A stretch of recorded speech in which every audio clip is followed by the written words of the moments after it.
শীতকালের বিকেল এমনিতেই তাড়াতাড়ি অন্ধকার হয়ে যায়। তার উপরে আজ সকাল থেকে আকাশ মেঘলা।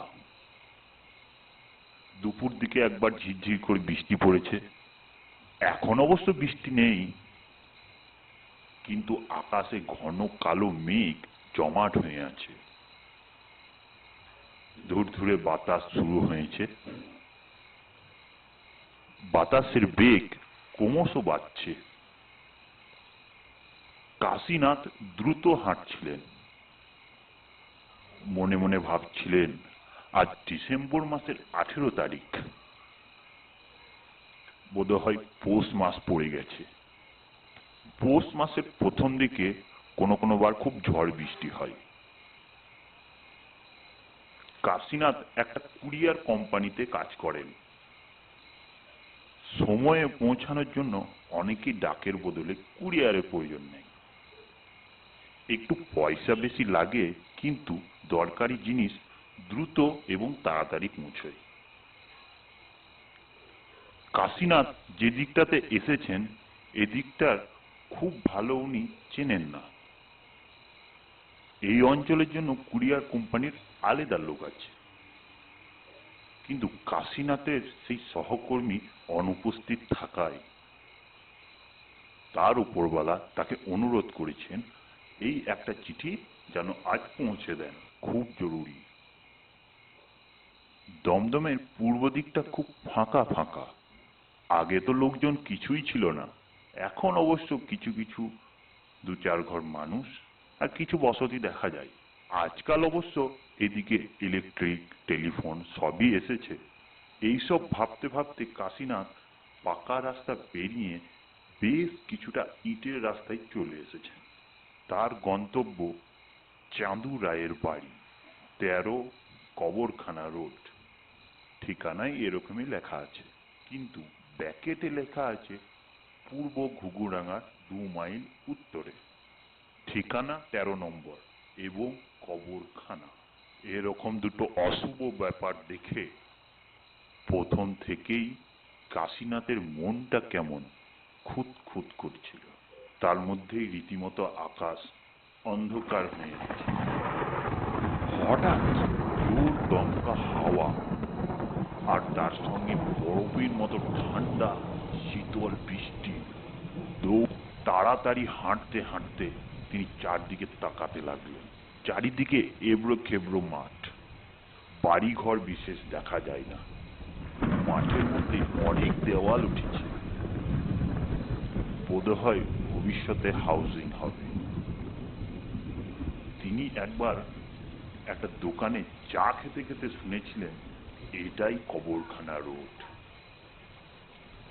তার ধারণা ছিল 13 নম্বর বাড়ি কাছেই কোথাও হবে, কিন্তু এত দূর পেরিয়ে এসেও এখনো 5-7টা বাড়িও কাশীনাথের নজরে পড়েনি। কাশীনাথ আশা করছেন হয়তো সামনেই কোথাও বসত বাড়ি আছে, তার মধ্যেও কোথাও 13 নম্বর থাকবে। তার কারণ বিদ্যুতের আলোয় তিনি দেখতে পাচ্ছিলেন দূরে নতুন গাছের সারি। সুতরাং 13 নম্বর বাড়িটা হয়তো সামনেই কোথাও আছে। মাছের আঁশটে গন্ধ বাতাসে পাওয়া যাচ্ছে। এই ঝড় বৃষ্টিতে মাছের ভেড়ির মধ্যে পৌঁছাতে পারলে অন্তত মাথা গোঁজার একটা ঠাঁই হবে। কিন্তু ঝড় বৃষ্টি জোর বেগে এসেছে। এদিকে পায়ের নিচে এঁটেল মাটি, তাড়াতাড়ি হাঁটা যায় না। রাস্তায় দূরে দূরে 2-1টা আলো জ্বলতে দেখা যাচ্ছিল। বোধহয় লোডশেডিং হয়েছে, কিংবা বৈদ্যুতিক তার ছিঁড়ে গেছে। চারদিক নিঝুম অন্ধকার। কাশীনাথ নিজেকে কেমন অসহায় বিপর্যস্ত মনে করতে লাগলেন।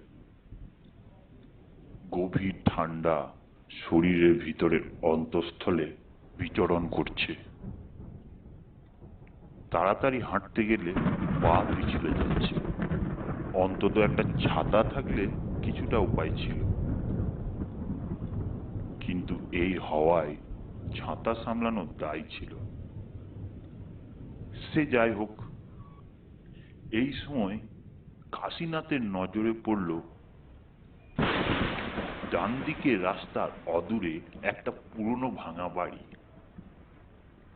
অন্ধকারের মধ্যে একটু লক্ষ্য করতেই দেখতে পেলেন ভাঙা বাড়ির মধ্যে কোথাও একটা আলো জ্বলছে। বোধহয় কাঁচের জানলা আছে। সেই জানলা দিয়ে অতি ক্ষীণ আলো দেখা যাচ্ছে। কিছু না ভেবে কাশীনাথ দৌড়ে গিয়ে সেই বাড়ির বারান্দায় এসে দাঁড়ালেন। পুরনো একটা কোঠা বাড়ি,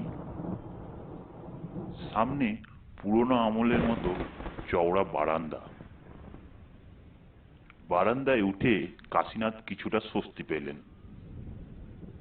সামনেই একটা ঘর, তাতে কিছু লোকজন আছে বলে মনে হচ্ছে না, তবে খোলা দরজা দিয়ে একটু আলো দেখা যাচ্ছে। বোধহয় ঘরের কোথাও একটা লণ্ঠন জ্বলছে। তারই আলো কাশীনাথ রাস্তা থেকে দেখতে পেয়েছিলেন। এরপর কাশীনাথ দেখতে পেলেন আলকাতরা দিয়ে মোটা মোটা করে লেখা আছে 13 নম্বর। নিজের ভাগ্যকে এতক্ষণ দুষছিলেন কাশীনাথ। এবার মনে হলো ভাগ্যটা তত খারাপ নয়। বাড়িটা এত সহজে পেয়ে যাবেন সেটা তিনি ভাবেননি। দুবার ঘরের দরজায় ঠক ঠক করে সাড়া না পেয়ে কাশীনাথ খোলা দরজা দিয়ে ঘরে ঢুকে গেলেন। ঘরের এক কোণে একটা লণ্ঠন জ্বলছে। ঘরের ভেতরে কতগুলো ভাঙা তক্তাপোষ, চেয়ার, টেবিল আর কয়েকটা পুরনো আলমারি ভর্তি বই। কাশীনাথ ঘরে ঢুকতে হঠাৎ ভেতরের দিক থেকে একটা লোকের আগমন হলো। লোকটাকে দেখে কেমন একটা খটকা লাগলো কাশীনাথের। লোকটা যেন হাঁটছে না, কেউ তাকে হাঁটাচ্ছে। যেমন যেমন পুতুল নাচে পুতুলকে নাচায়। মরা মাছের মতো চোখ। লোকটাকে দেখে ভালো লাগলো না কাশীনাথের। চিঠিটা তাড়াতাড়ি দিয়ে যত তাড়াতাড়ি এ ঘর থেকে বেরিয়ে পড়া যায় ততই ভালো। কিন্তু বাইরেও তো ভীষণ দুর্যোগ। চিঠিটা ঝোলা থেকে বের করে আগন্তুকের দিকে এগিয়ে দিতেই আগন্তুক কাশীনাথকে জিজ্ঞেস করলো, কার চিঠি? খামের ঠিকানা আরেকবার দেখে নিয়ে কাশীনাথ বললেন, চান্দুবাবুর চিঠি। আগন্তুক বলল, চাঁদুবাবুর জন্য আপনাকে অপেক্ষা করতে হবে। চাঁদুবাবু আজকাল দেরি করে আসেন। কাশীনাথ বললেন, আপনি চিঠিটা রেখে দিন না। আগন্তুক বলল, চিঠিটা আমি রাখতে পারি, কিন্তু আপনার কি হবে? কাশীনাথ চিন্তিত হলেন এবং বললেন, আমার আবার কি হবে? আগন্তুক বলল, দাঁড়ান দেখি। বারান্দায় উঁকি দিয়ে রামলাল বলে কাকে ডাকতে লাগলো। একটু পরে রামলাল এলো, কিন্তু সে হুবহু প্রথম ব্যক্তিটার মতো দেখতে। তাকে দেখে প্রথম ব্যক্তিটি ফিস ফিস করে কি সব যেন বললে। তখন রামলাল কাশীনাথকে বলল, আপনাকে চাঁদুবাবুর জন্য অপেক্ষা করতে হবে। ইতিমধ্যেই আরেকটা ব্যক্তির আবির্ভাব হলো ঘরের ভেতর থেকে। সেও এদের সঙ্গে নিচু গলায় সলা পরামর্শ করে বলল, আপনাকে চাঁদু বাবুর জন্য অপেক্ষা করতেই হবে। এমনি করে চতুর্থ, পঞ্চম, ষষ্ঠ একজন একজন করে এসেই গেল, আর ঘর তাতে প্রায় ভরে গেল। সকলেই একই রকম সলা পরামর্শ করে, তারপর বলে যায় এক কথা, চাঁদু বাবুর জন্য অপেক্ষা করতেই হবে। চাঁদু বাবুর জন্য অপেক্ষা করতেই হবে। যতবারই একজন ঢোকে, কাশীনাথ ভাবেন এই বুঝি চাঁদুবাবু, কিন্তু তা নয়। এদিকে বৃষ্টি থেমেছে, দূরে দূরে আলো জ্বলে উঠেছে, অর্থাৎ বিদ্যুৎ ফিরে এসেছে। তবে এই বাড়িতে কিন্তু বিদ্যুৎ নেই। তা না থাক, যথেষ্ট হয়েছে। কাশীনাথ আর অপেক্ষা করবেন না, এখান থেকে বেরিয়ে যেতেই হবে। খুবই ভয়াবহ পরিবেশ। মনে মনে সব ব্যাপারটা ভেবে নিয়ে কাশীনাথ এদের বললেন, এমন সময় জলে ডোবা মাঠে শব্দ শোনা গেল। ছপ ছপ করে হেঁটে কে যেন আসছে। যাচ্ছেন কোথায় মশাই? ভয়ে শব্দ পাওয়া যাচ্ছে। ওই তো চাঁদু বাবু এসে গেছে। যাচ্ছেন কোথায়? ওই তো চাঁদু বাবু এসে গেছে। যাচ্ছেন কোথায়? ওই তো চাঁদু বাবু এসে গেছে। ঠিক তখনই যেখানে লম্ফটা জ্বলছে তার ওপর দিকে তাকিয়ে কাশীনাথ দেখল একজন মধ্যবয়স্ক মোটাসোটা মানুষের আবক্ষ ছবি।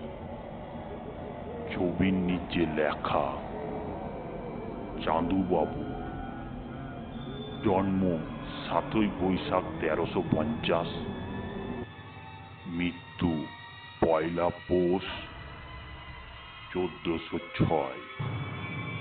সঙ্গে সঙ্গে কাশীনাথের মনে হলো, সর্বনাশ, আজকেই তো 1 পৌষ। তার মানে 3 বছর হলো চাঁদুবাবু মারা গেছেন। ঝড়ের মধ্যে ঘর থেকে বেরিয়ে বারান্দা এক লাফে ডেঙিয়ে ঝড়ের বেগে ছুটতে লাগলেন। যাচ্ছেন কোথায়?